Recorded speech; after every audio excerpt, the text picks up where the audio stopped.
Εντάξει, 100% στο πάνω μου. Είμαστε στο ξενοδοχείο μας στη Μανίλα στις Φιλιππίνες.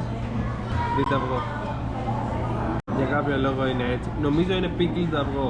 Διορθώστε με, δεν είμαι σίγουρος. Πάμε να το δοκιμάσουμε.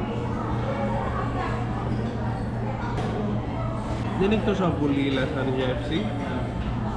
Είναι ένα απλό αυγό, απλά πιο ζελέ θα το έλεγα και μπορεί να μου το κάνει και ο κεφαλός μου επειδή έχει περίεργο χρώμα.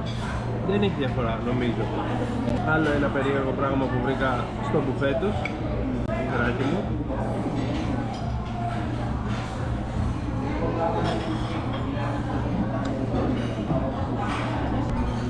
Ωραίο είναι. Αλλά όχι για πρωινό. Είναι 8 και 23.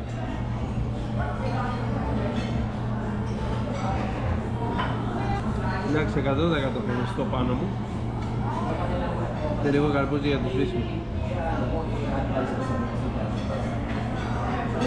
Από τα πιο ωραία φρούτα. Πάντα εδώ πέρα το φρούτα τους είναι απίστευτο.